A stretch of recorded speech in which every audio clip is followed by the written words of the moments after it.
right, fans. So the fight with Ryan Bader and Fedor Emelianenko went down. Of course, it went down like 99.9% of us all felt like it was gonna go down. Fedor pretty much, he did not necessarily look his age, but at the same time, he definitely was not the old Fedor. I mean, he was an old Fedor, but he wasn't a young Fedor, I should say. He wasn't that prime Fedor. This was guy Fedor that was 46 years old, 47 years old, against Ryan Bader, who is no like super spring chicken. He is 39, so it's still relatively young, but not very young in the MMA world. But still, Ryan Bader was able to have his way with him. Ryan Bader was able to use some of his grappling. Ryan Bader pretty much did his ground and pound and won the fight by stoppage, pretty much by TKO, I guess you could say. They stopped the fight in the first round, and Ryan Bader continues to be the Bellator heavyweight champion of the world.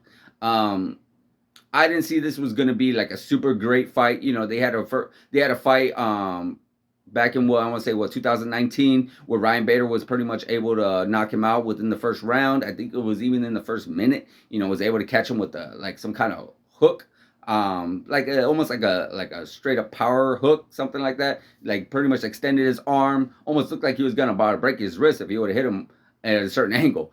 But he was able to knock out Fedor in that first fight, and he was able to stop Fedor in the second fight, becoming the only man to stop Fedor 2 times in a row, to even beat Fedor 2 times in a row. Not necessarily in a row, but being able to beat him. No other MMA fighter in the world has been able to beat Fedor Emelianenko twice. So Ryan Bader becomes the only one. What's next for Ryan Bader? Well, there's not a whole lot of different options out there.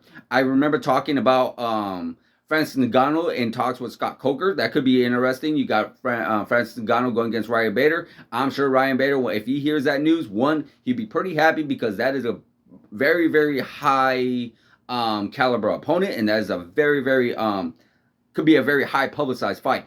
But at the same time, be scared out of his mind, because I'm not sure any man walking alive would be super excited to be in the octagon with a Francis Ngannou, the guy with the death punch, the guy that literally can knock your head off. More likely, if Francis Ngannou really wanted to, I really feel like he could decapitate somebody, because his power is just unbelievable. So that could be a possibility. Other than that, I'm not a whole lot sure about what's next for Ryan Bader in the Bellator heavyweight division. Because there's some fun fights he can always have. I know he always likes to jump around from light heavyweight. He's already lost quite a few. I believe he got stopped in quite a few in the light heavyweights, because he was the former light heavyweight champion, but he did lose that. So you never know. He might return there. He's always been a light heavyweight, but I feel like he's more comfortable at heavyweight. Not really pushing his body, not really cutting down. Like I said, he is getting older, and the more older you get, the more harder it is for your body to lose that weight. It's more of a younger thing, so it's definitely much more easier for him to be at heavyweight. So you never know what Scott Coker will have in mind. You never know. He might be able to bring in Francis Ngannou, or maybe some other guy. Maybe you never know. Maybe some light heavyweight will want to move up and try to challenge Ryan Bader for a heavyweight championship. That could be a potential fight as well. So you never know. As far as Fedor, he is done. He's retired. He's had a long career. I'll definitely break down a video regarding that. But it was good to see him. I really wish he would have been able to fight somebody else except for Ryan Bader.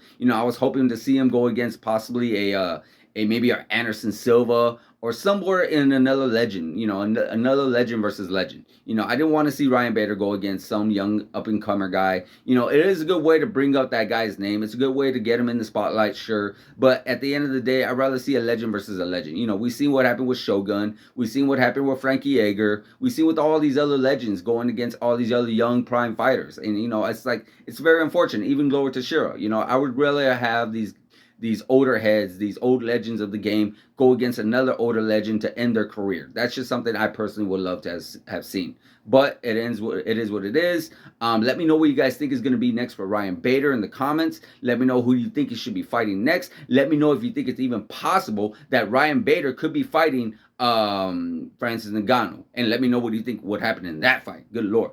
Let me know in the comments, guys. Like, subscribe, hit that notification button, and I'll see you guys in the next video.